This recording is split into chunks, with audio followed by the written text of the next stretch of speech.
इस परमार्थ मार्ग में चलने वाले पथिक की पहली सीढ़ी है कि अपनी वाणी पर अंकुश कर ले।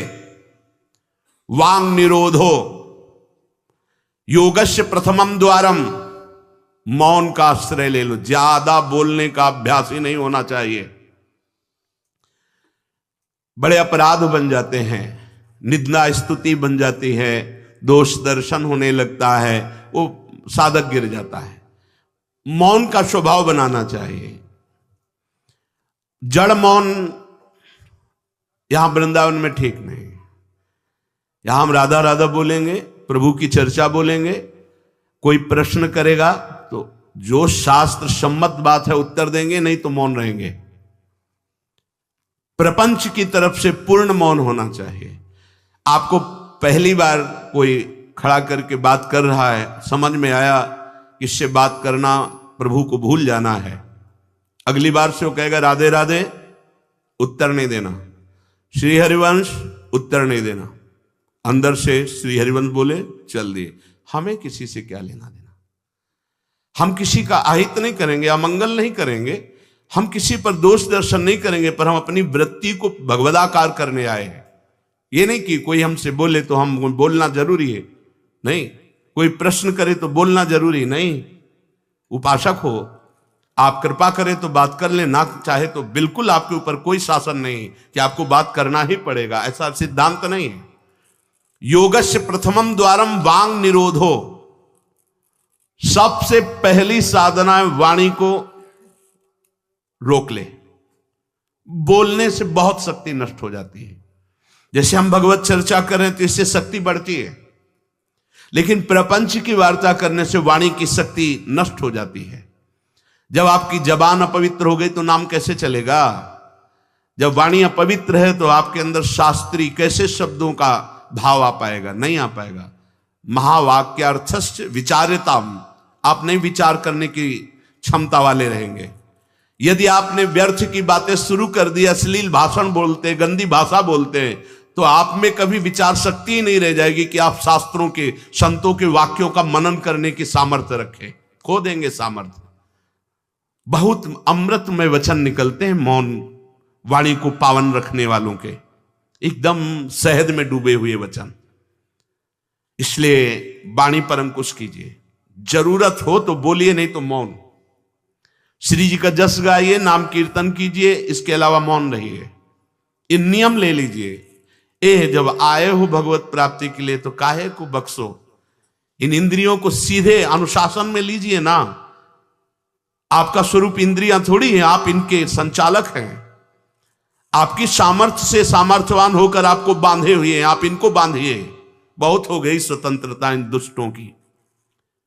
माता देहूती जी भगवान कपिल जी से कहती, मैं ऊब गई इन दुष्ट इंद्रियों से भोग भोगते हुए, नाथ अब वो उपाय बताइए जिनसे इन दुष्ट इंद्रियों के कब्जे से मैं बाहर निकलूं। माता देहूती जी, ये बहुत दुष्ट है। ये कुछ मिनट तो लगेगा, बहुत शांत है और भगवत स्वरूप में लगने वाली हैं, और एक क्षण में गिरा के ऐसे नरक में खड़ा कर देंगी जहां पश्चाताप ही होता है, हाथ कुछ नहीं लगता। योगस्य प्रथमम द्वारम वांग निरोधो, फिर अपरिग्रह। पहला द्वार है वाणी पर शासन कीजिए। हम वाणी गायन करेंगे, श्री जी के लीला चरित्र, नाम कीर्तन, इसके अलावा मौन। कई साधकों को यह स्पष्ट आज्ञा करी श्री जी की प्रेरणा से कि आप नहीं बोलोगे, तो उसका पालन करना चाहिए। जब सत्संग में आप सुन रहे हैं कि योगस्य प्रथमम द्वारम, तो आप अपनी वाणी को संयम में रखिए। किसी की मजाक, उपहास, किसी की चुगली, निंदा, ये सब बिल्कुल नहीं। अगर आप ये सब करते रहेंगे तो निरंतर नाम नहीं चलेगा। आप सत्संग का मनन नहीं कर पाएंगे। मनन करके आप अपने आराध्य देव में स्थित नहीं हो पाएंगे। जरूरी है मौन, जरूरी है, पर विचार मौन। ये धाम है, इसलिए हम जड़ मौन की बात नहीं करते, विचार मौन। और वो मौन ही किस काम का जो एक शब्द में हम बात कर लेते हैं, वो 5 मिनट लगाएं। जैसे कोई बात करनी, अब वो कुछ बोला, अब उसमें पूरी एकाग्रता पूरी शक्ति नहीं, सीधे बोल दे, स्विच ऑफ कर दे, क्या चला गया। जड़ मौन के लिए फिर ना ऊ ना ऊ, कुछ नहीं, ना लिखना ना पढ़ना ना कुछ, बिल्कुल बालवत परमहंस स्थिति, कोई प्रश्न नहीं, कोई उत्तर नहीं, एकदम जड़वत, जीते जी मृत, जीवन मुक्त होने के लिए। तो वो ये श्रीधाम वृंदावन है, यहां उचित नहीं, क्योंकि यहां राधा नाम स्वयं हरि रटते हैं, तो हमारी जबान की सार्थकता है, राधा नाम कीर्तन करें, वाणी जी का गायन, इसके अलावा मौन रहे। दूसरा, अपरिग्रह,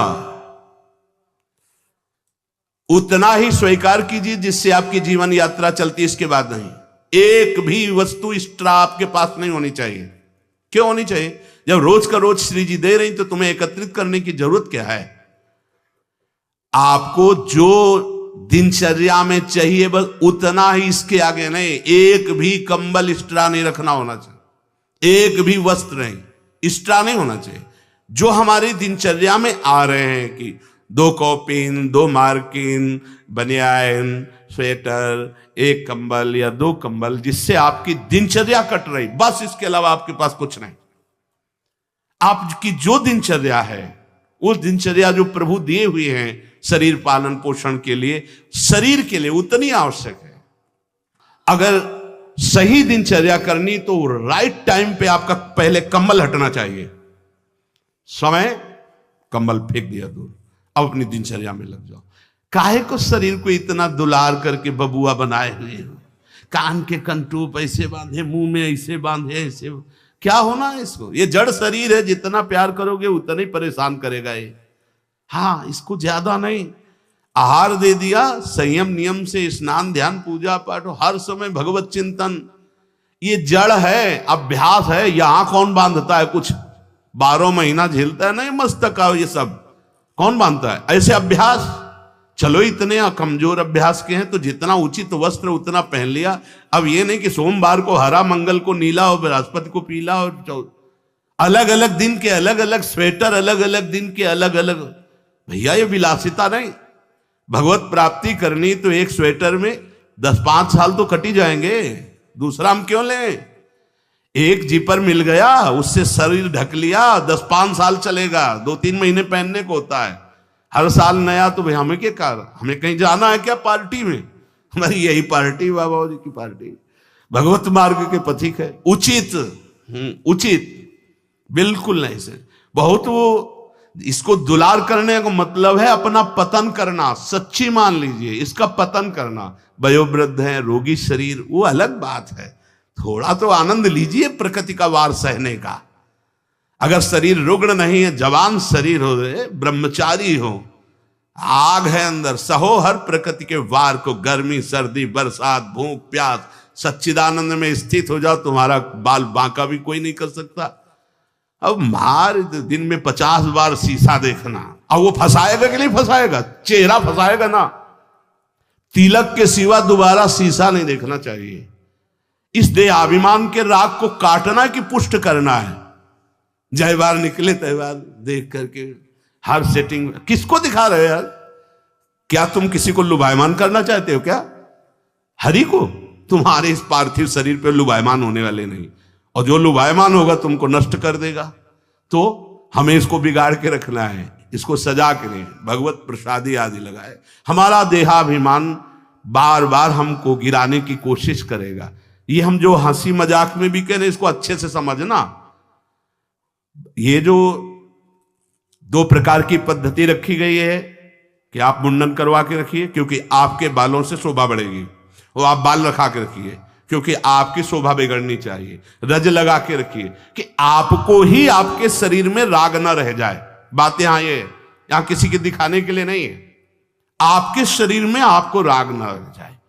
आप बार बार साबुन लगाएंगे, तेल लगाएंगे, बार बार शीशा कंघा और अपने चेहरे को सजाएंगे तो देहाभिमान पुष्ट होगा, और ये नष्ट करेगा। कुछ नहीं है, बड़ी दुर्गति है, मान लीजिए। इसका अंतिम परिणाम आग में जलना, चाहे जितने चिकने कर लो गाल, चाहे जितने लाल कर लो, मरना है, पक्की बात समझो। तो जीते जी अमरत्व क्यों नहीं प्राप्त करते? अरे ऐसा रूप प्राप्त करो जिसमें गाल लाले ही रहते हैं, लालिमा लगानी नहीं पड़ती। श्री जी की दासी लक्ष्मी कोटि विलक्ष लक्षण लसल लीला किशोरी सतई, करोड़ों लक्ष्मी आश्चर्यचकित हो जाए ऐसा रूप श्री राधा दासियों का है।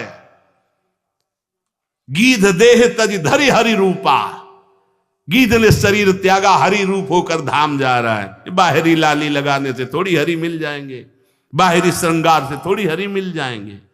प्रार्थना मान लीजिए कुछ दिन का है, धोखे में मत फंसिए। ये धोखा है। खेत में रक्षा करने वाले एक धोखा टांगते हैं, पैंट शर्ट टोपी लगा के, वहां कोई नहीं होता, लेकिन पशु धोखे में हो जाते हैं। ये धोखा है। अगर पशुवत बुद्धि रखोगे तो ये धोखा तुम्हें पूरे जीवन, पूरा का पूरा जीवन नष्ट कर देगा। इसी धोखे से निकलने के लिए हमें अवसर मिला है। योगस्य प्रथमम द्वारम वांग निरोधो अपरिग्रह, वाणी से मौन रहिए, जितनी आवश्यकता है उतना वस्त्र लीजिए। एक संत भगवान आए थे, एक मार्किन से बांधे हुए थे, साल उड़ाया, तो बोले आपकी आज्ञा इसलिए ओढ़ लेते हैं। तो हम कहा किसी बाहर निकल के किसी को दे देना, हमारी श्री जी की प्रसादी, इसलिए हमारी प्रसन्नता के लिए। तो उनका ओढ़ लेते हैं, पर महाराज हम रहते ऐसे ही हैं। हम कहा धन्य है, नौजवान हो, बहुत सुंदर है। तो हम कहा आप बाहर जब निकलना किसी को देखना ऐसे आवश्यक है तो आप दे देना। तो बड़े प्रसन्न हुए, आदर करके उन पर हृदय में आदर हुआ उनका, नहीं मुझे नहीं चाहिए, मैं तो जैसी रहनी से रहता हूं। हमने घटिया घाट है एक फर्रुखाबाद फतेहगढ़ की तरफ, वहां रुके हुए थे। एक महात्मा को देखा, वयोवृद्ध थे, एक पतली मार्किन, माघ महीना, ये कौन सा माघ चल रहा है, यही तो चल रहा है, मकर संक्रांति का अवसर। तो वहां रामनगरिया लगती है 1 महीने के लिए। जैसे प्रयाग में कुंभ में लगता है, तो गंगा किनारे हर साल मकर संक्रांति में हजारों लोग 1 महीना वास करते हैं, रोज गंगा स्नान त्रिकाल करते हैं। उन महात्मा जी के समीप रात्रि में गए तो शरीर कांप रहा था और मंत्राकार वृत्ति, एक झोपड़ी में बैठे हुए थे। बड़ी लज्जा लगी हमें अपने ऊपर कि हमारा जवान शरीर है, 30-35 वर्ष पहले की बात, और हम 1 मार्किन पहने, 1 मार्किन ओढ़े, ये तो केवल 1 मार्किन पे है, तो हमारा क्या कर्तव्य बनता है, हमको ये भी फेंक देना चाहिए। ये वयोवृद्ध हैं और मौन है। तो उनसे प्रार्थना की कि यहां आश्रम से एक कंबल ले आए, आपका शरीर कांप रहा है। ऐसे मुस्कुरा के कहा नहीं। तो चोट पे चोट लग रही थी कि धिक्कार हमारे जीवन को, ये वयोवृद्ध होकर इतना तितिक्षापूर्ण जीवन, और हम जवान होकर के इसको सह नहीं पा रहे। आप सच्ची मानना, जो तितिक्षापूर्ण है बहुत जल्दी भगवत साक्षात्कार होता है।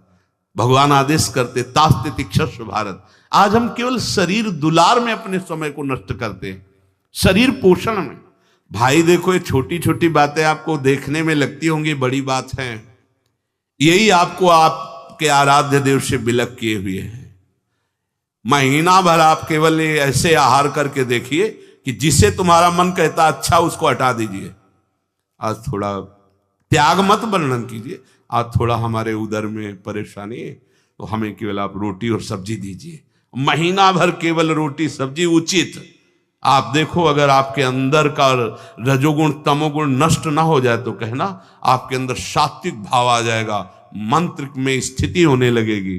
अब आप, हमने देखा है जैसे गुलाब जामुन, कचौड़ी, पकौड़ी, ये सब कहीं जैसे भिक्षान्न में मिली भी और भर पेट पा लिया, तो वो रस नहीं आया भजन में। जो एक सूखी रोटी ऐसे चबा के गंगा जल पी करके जो रस आता है ना, वो नहीं आता है। सच्ची मानिए, पहले के बड़े बड़े भजनानंदी महापुरुष अपने जीवन को ऐसे ही। तो अपरिग्रह ये बहुत बड़ी बात है, साधक यहां चूक करता है। देखो, आप लोग तो इतने बढ़िया अवसर पे हैं कि आपको ना किसी से मांगना है, ना आपको अपनी कोई परवाह होनी चाहिए, क्योंकि श्री जी व्यवस्था कर रही है। आपको जो वस्त्र उचित है वो ले लीजिए, जो भोजन उचित है, और अपनी सेवा और मंत्राकार वृत्ति। आपको किसी से कोई मतलब ही नहीं। आपको तो भिक्षान्न के लिए भी नहीं जाना है, अपने आप आकाश वृत्ति से प्रभु देते हैं। तो आपका रूम आपकी कुटिया है, आपकी दिनचर्या एक स्वयं की दिनचर्या है। आपके रूम में अपरिग्रह दिखाई देना चाहिए।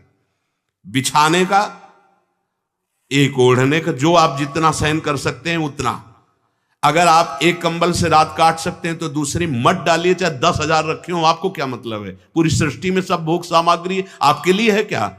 अपरिग्रह, हम जहां चूक करते हैं उसको पक्के से बांध लीजिए, अभी आनंद की धारा में आ जाओगे। वाणी को कंट्रोल, शासन, आवश्यक है तो बोलेंगे, नहीं तो मौन। दूसरा, उतना ही स्वीकार करेंगे जितने की आवश्यकता है।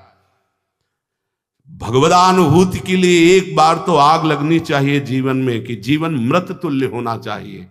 यहां जरा सा साधन बना कि पोस्टर बैनर में आ गए, प्रशंसा में आ गए, कैसे भगवत प्राप्ति होगी? अपरिग्रह। और आगे, निराशा च निरीहा च नित्य में एकांत शीतला। आशा ही परमम दुखम, नैराश्यम परमम सुखम। उपासक को किसी व्यक्ति, वस्तु, स्थान से कोई भी आशा नहीं होनी चाहिए। हाथ जोड़ के तुम्हारे कमरे में पहुंचा दिया जाएगा तुम्हें जो आवश्यक है। तुमको आके रजिस्टर में लिखने की जरूरत नहीं, तुम्हें मांगने की जरूरत नहीं है। तुम निष्ठापूर्वक ध्यान दे करके देखिए, ये देखा गया जीवन में, जिस समय जो आवश्यकता होती है हाथ जोड़कर वो आता है। कौन? जिसकी शरण में हो। समझ नहीं पाते और कहता है ये वस्तु ले लो, तो आश्चर्य होता है कि ये बात कैसे कोई जान गया कि मुझे आवश्यकता थी, मेरे शरीर को आवश्यकता थी। जितनी जो आवश्यकता उतना। इसके बाद आशा ही नहीं, निराशा हमारा परम पद में पहुंचाने वाला मार्ग है। आशा ही परमम दुखम, नैराश्यम परमम सुखम। किसी व्यक्ति से, किसी वस्तु की आशा बिल्कुल नहीं होनी चाहिए। तब लग जोगी जगत गुरु, जब लग रहा है निराश, जब आशा मन में भई जग गुरु जोगी दास। आशा नहीं होनी चाहिए। आशा एक ही बात की होनी चाहिए, कब किशोरी जो मिलेंगी। आशा से दास्यम वृषभानु जाया, तीरे समध्यास जब भानु जाया। कब मैं अपने स्वरूप में स्थित होऊंगा, इसके अलावा कोई आशा नहीं। शरीर की आवश्यकता है। मान लो यहां सुविधा है कि भाई आप यहां से ले लीजिए, तो आप ले लीजिए, नहीं तो किसी से मांगने की जरूरत नहीं। कभी तो ऐसे रहना सीखो ना कि कोई आशा नहीं, कोई इच्छा नहीं, और आप हृदय की बात जानते हो। आप देखना, आपको जो शरीर की जरूरत हो आप देखते रहना, देते रहना। बिल्कुल बिल्कुल वो एक एक कदम पर देखते हैं। जो अव्यवस्थित, तो हमने देखा है एक एक कदम पर व्यवस्था। आपको अपने स्वामी पे विश्वास होना चाहिए, आशा किसी से नहीं। आशा एक राम जी से दूजी आशा छोड़ दे, नाता एक राम जी से दूजो नाता तोड़ दे। यहां संसार आशा में ही तो दुख को प्राप्त हो रहा है। पिंगला वैश्या को भगवान दत्तात्रेय जी ने गुरु माना, क्योंकि उसने आशा का त्याग कर दी। आशा नहीं।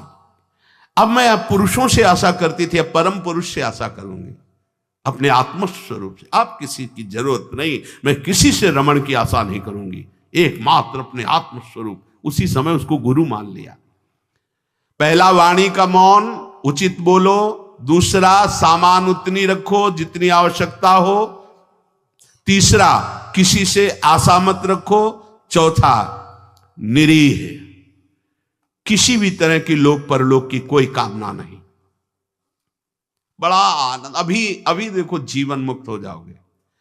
किसी से लोक की कोई आवश्यकता नहीं, लोक वस्तु की, और निरीह, कोई कामना नहीं। कितना हृदय अभी आनंदित हो जाएगा, प्रसन्न हो जाएगा। जैसे पीछे कहा कि अंतर्मुख होकर, निष्काम होकर जो भजन होता है उसमें मन प्रसन्न हो जाता है। उसी अखंड प्रसन्नता में परमात्मा साक्षात्कार होता है। निरीह, कोई इच्छा नहीं। आज क्या पाएंगे, कोई इच्छा ही नहीं आनी चाहिए।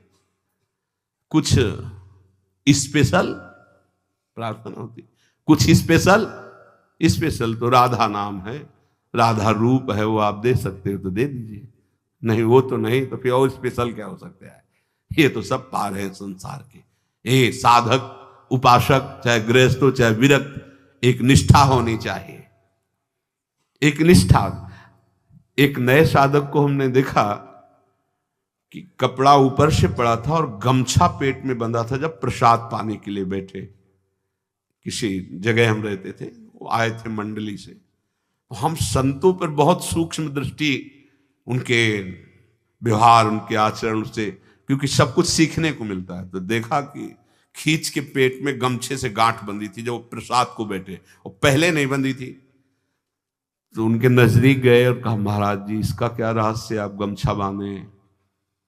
बोले साधन में एक उचित आहार चाहिए, तो मुझे पता चल जाता है जहां थोड़ा पाया तो इतने में हम इतनी गमछा नाप का, उसमें 3 गांठ, तो उतना नित्य।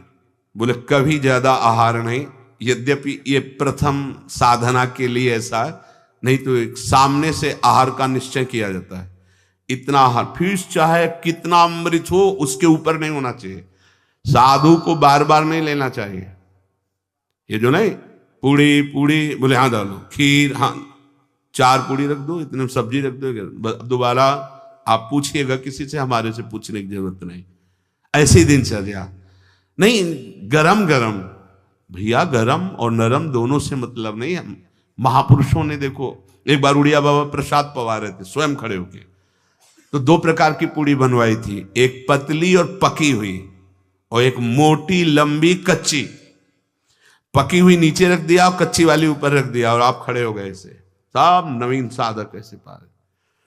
उनमें से 50 नीचे वाली पूड़ी ऊपर करके शुरू किया, और कई साधक ऊपर से शुरू किए। तो जो नीचे वाले तो उनसे कहा खड़े हो जाओ, वो तो महापुरुष थे, जाओ ब्याह करो जाके, गर्मा गर्म बहू के हाथ पाना, बाबा जी बनने लायक नहीं हूं। ऐसे सीधे डांट लगे, कान पकड़ा, महाराज जी गलती हुई। नहीं, आपने ऊपर वाली को नीचे क्यों किया, नीचे वाली को ऊपर क्यों किया? क्योंकि वो पकी थी ना, तुम्हारी स्वाद पर दृष्टि थी ना, इसलिए स्वाद का पोषण करना है तो घर जाओ। भगवत मार्ग में चलने के लिए स्वाद मिटाना है, केवल भगवत स्वाद लेना है, भगवत आनंद का स्वाद लेना है। कितना कठिन लग रहा होगा? कुछ कठिन नहीं है। जब लक्ष्य बन जाता है भगवत प्राप्ति, तो सब सहज हो जाता है। नहीं खान पान ते भावे है, नहीं कोमल वसन सुहावे है, सब विषय लगे ते खारा है, हरि आशिक का मग न्यारा है। समझो इस बात को। यहां इतना डबल होता जा रहा है शरीर, चर्बी बढ़ती जा रही है, पीछे भी पेट में भी, कि आसन में अगर कहा जाए पद्मासन में 20 मिनट बैठो तो बैठने की हिम्मत नहीं रह गई, तो क्या साधना करोगे? बिल्कुल ये बात होश में रखिए, शरीर को बढ़ावा देना बिल्कुल अपना नाश करना है। उचित आहार ऐसा कि पाने के बाद तुरंत आसन में 1 घंटे बैठना पड़े तो आपको कोई परेशानी न हो। मान लीजिए आप उदर नहीं हैं, आप प्राण नहीं हैं, आप रसेंद्री नहीं हैं, आप मन नहीं है, उचित आहार दीजिए, रात दिन भजन में लगी, अभी सात्विक भाव आ जाएगा। सात्विक भाव नहीं आ रहा। ईमानदारी से देखिए आप कितना समय मोबाइल में नष्ट करते हैं, जिनके पास मोबाइल है, ईमानदारी से देखिए आप कहीं अंतर्मुख अध्यात्म की वृत्ति से युक्त हो पाएंगे? आप रजोगुणी भोजन करते हैं, आप टच वाला मोबाइल रखते हैं, आप अधिक समय उसमें, भले आप इधर उधर, क्या समय नष्ट कर रहे हो। एक एक सेकंड इतना है। जब कोई जरा सी व्यर्थ की बात करता है तो चिड़चिड़ाहट पैदा होती कि ये तुम अपना समय नष्ट कर रहे हो, समय नष्ट कर। अरे जितने सेकंड में हम राधा राधा बोलते उतने में तुमने व्यर्थ बात सुना दी, व्यर्थ बात। चलो गृहस्थ आश्रम में व्यापार नौकरी आदमी तो उसको बेचारे को व्यवस्था है, लेकिन आप भगवत मार्ग के पथिक है, आपका बिल्कुल एक एक मिनट बड़ा कीमती है।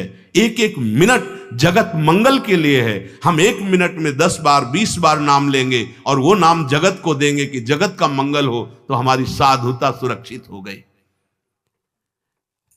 निरीह इच्छा रहित और नित्य में एकांतशीलता, नित्य एकांत में शांत भाव से, शीतल भाव से। एकांत बहुत खतरनाक है नवीन उपासक के लिए, यह अनुभव की बात है।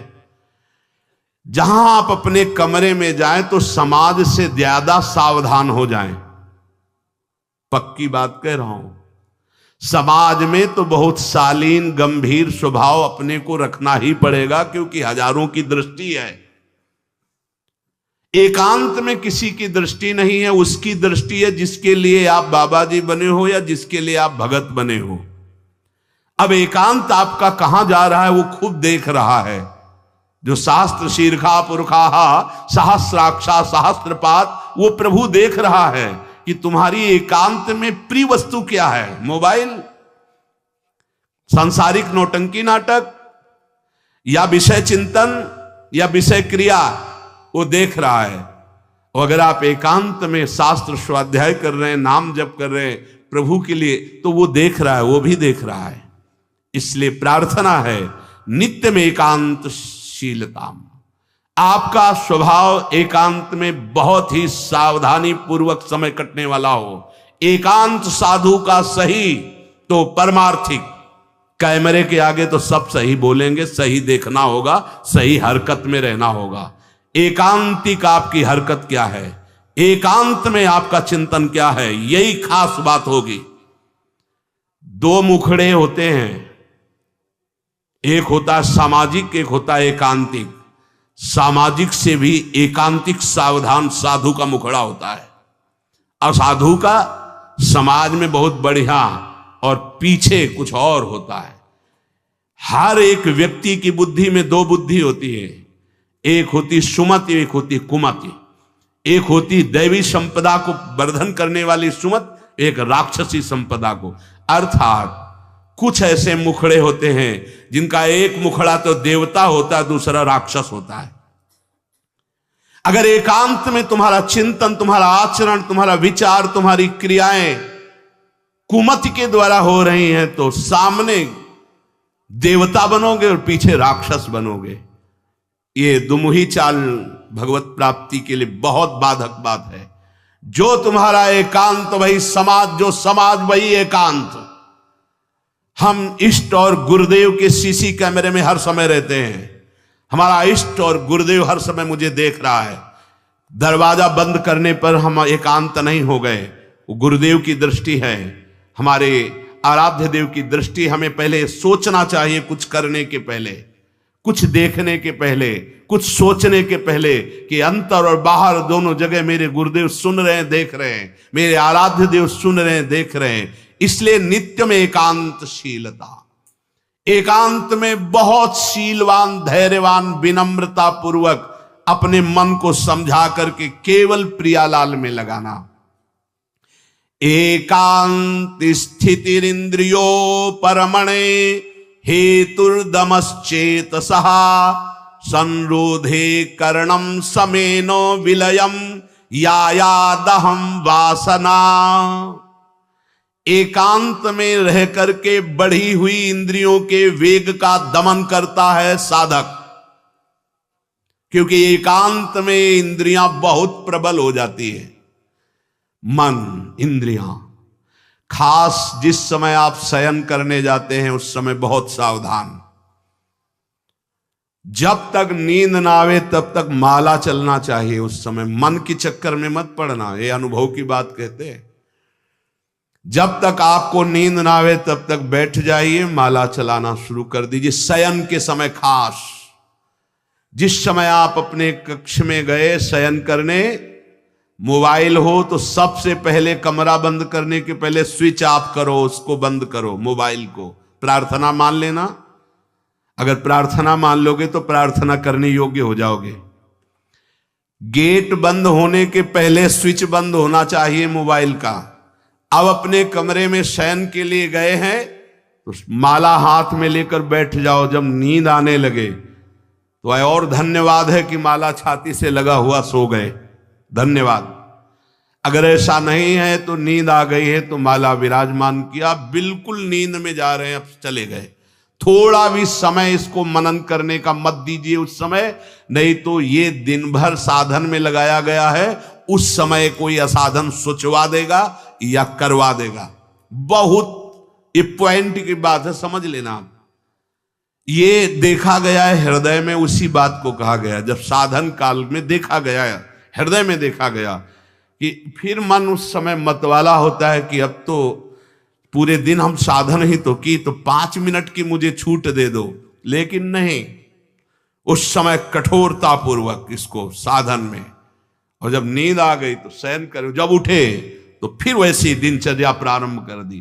तब मन भगवदाकार एकांत स्थिर इंद्रियो परमणे हेतुर्दमश्चेतसः। एकांत में साधक अपनी इंद्रियों का दमन करे, बढ़ावा ना दे। देखो क्या साधन है। पहले दर्शन होते थे संत भगत भागवत जन, अब भी कुछ महापुरुष भी होंगे, यहां ठाकुर जी की छवि या गुरु जी की छवि, यहां से स्मार्ट मोबाइल लगा रहता है छाती में, स्मार्ट मोबाइल। ये भैया ठीक है, व्यवहार काल के लिए यदि तुम्हारी कोई आवश्यकता हो, तुम बहुत व्यवहार में, तो हम नहीं। अच्छा बताओ आपको क्या जरूरत है? राष्ट्रपति से बात करनी है क्या आपको? किस विधान में आपको कपड़ा बेचना है, अनाज बेचना है? आपको काम क्या है? किससे बात करनी है आपको? जिनकी विशेष व्यवहारिक कोई सेवा गुरुजनों से मिली, वो तो बात उतनी ही केवल जितनी मिली है। नहीं, आप बताओ, हम भगवत प्राप्ति के मार्ग के साधकों के लिए मोबाइल भगवान की क्या आवश्यकता है? कितनी आवश्यकता है? क्यों आवश्यकता है? जैसे सिलेंडर आदि लाना है या कुछ भाई और कोई सर, तो रख लो, हम कह रहे हैं वो छोटा वाला रख लो, उससे अपना काम। ये बहुत अंदर की बात कहते हैं, क्योंकि इसमें आप स्वतंत्र कुछ भी देख सकते हैं, कुछ भी आप पढ़ सकते हैं, कुछ भी। बहुत ऐसे लाइनें में होते हैं वो सब, बस उसमें क्लिक करो, क्लिक है तो कहते हैं हाँ वो वीडियो आ जाएगा। वो वीडियो आ जाएगा तो तुम्हारा अंदर का वीडियो गायब हो जाएगा, परमार्थ वाला। एकांत स्थिर इंद्रियों पर हेतुर्दमश्चेतसः। दमन कर दो इंद्रियों का। ये कहां सीखोगे, कब सीखोगे, किस देश में सीखोगे, यदि धाम में रहकर इंद्रियों का दमन करना ना आया? इंद्रियों का दमन कर दो। इंद्रिय दमन होने से चित्त का स्वयं निरोध हो जाता है, और चित्त की वासना का नाश होते ही योगी को परमानंद का अनुभव हो जाता है। यह है खेल। इंद्रियों का दमन हुआ, मन और चित्त एक ही बात है। चित्त का निर्वासनिक होना, ब्रह्मानंद का स्फुरित हो जाना, भगवदानंद का स्फुरित हो जाना, और फिर स्फुरित होकर अविचल भाव में स्थित हो जाना। यही जीवन मुक्त अवस्था मुनि की होती है, महात्मा की होती है। साधक सिद्ध अवस्था को प्राप्त हो जाता है। इसलिए जो सत्संग में सुना उसका मनन किया जाए, उसको जीवन में धारण किया जाए। देखो बड़े भाग्य से सत्संग ये मिल रहा है जो शास्त्र सम्मत, मन का और आसक्त संसार में हो जाना, मन का भंजन होकर परमात्मा प्राप्ति के लिए चलना, ये तो बहुत ही कठिन। आप सुन रहे हो, हम बड़े कृपा पात्र हैं जो आप सुन रहे हो। आप सुन रहे हो तो हम बड़े कृपा पात्र हैं कि आप ये सत्संग सुन रहे हो। नहीं तो इस सत्संग के सुनने के लिए अपने आप से गा लो, अपने आप से सुन लो, वो तो सुनने को मिलेगा क्योंकि उसमें, लेकिन इसमें सुना है, इसमें नाश नाश नाश, काट काट, हर संबंध, हर विषय, हर मनोरंजन काट, फिर आकर के अपने स्वरूप में स्थित हो गया। हम आपके ऋणी हैं जो आप ये सत्संग सुन रहे हैं, और अगर इस सत्संग को सुनकर मनन करके आप जीवन में धारण कर लेंगे तो सच्ची मानिएगा इसी जन्म में भगवत प्राप्ति हो जाएगी, जो अत्यंत कठिन है। नहीं तो विषय रस बढ़ाने वाला, संसार पे सत्यत्व बुद्धि करने वाला, नाना प्रकार के भोगों की प्राप्ति का उपाय बताने वाला, ये तो बात मिल सकती है, ये प्रवचन मिल सकता है, लेकिन समस्त संशयों को छिन्न भिन्न करके परमात्मा स्थित करने, ये तो जब द्रवहि दीन दयालु राघो तो साधु संगति पाइए। इसलिए लाभ ले लीजिए। ये हम कह रहे हैं इसलिए नहीं, ये बहुत बड़ा संयोग बना है प्रभु का। जैसे आंधी कभी कभी आती है, ऐसे ही हरि की अनुग्रह रूपी आंधी चल गई है। अगर इस आंधी में उड़ गए तो प्रभु के पास पहुंच जाओगे, और नहीं तो आगे कलयुग की आंधी ऐसी आ रही है जो काली आंधी है, जिसमें मार्ग ही नहीं दिखाई देगा कि सतमार्ग किसे कहते हैं। जीवन का लाभ ले लीजिए। अपनी इंद्रियों को ज्यादा बहिर्मुख मत कीजिए, नाम जप कीजिए, भगवद आश्रित रहिए। जो सुनिए तो मनन कीजिए, ना पकड़ पाए तो बार बार सुनिए। आजकल तो सुविधा है कि आप इसे 1000 बार सुन सकते हैं। बार बार सुनिए, ये जरूर सुनिए, क्योंकि ये तुम्हारे मन का नाश करेगा जो वासनामय है, तुम्हारी इंद्रियों का दमन करेगा। इंद्रिय और मन को बढ़ावा देने वाला कुसंग होता, सत्संग नहीं। सत्संग तो वही होता है जो सत्य में स्थित कर दे। बड़े भाग पाई सत्संगा तो बिना प्रयास होई भो भंगा। नाम न छूटने पावे, बस नाम चलता रहेगा तो सब ठीक हो जाएगा। जैसे भी बने, उठते बैठते चलते फिरते प्यारी जी का नाम राधा राधा रटते रहिए। शेष चर्चा आगे। श्री राधा वल्लभ।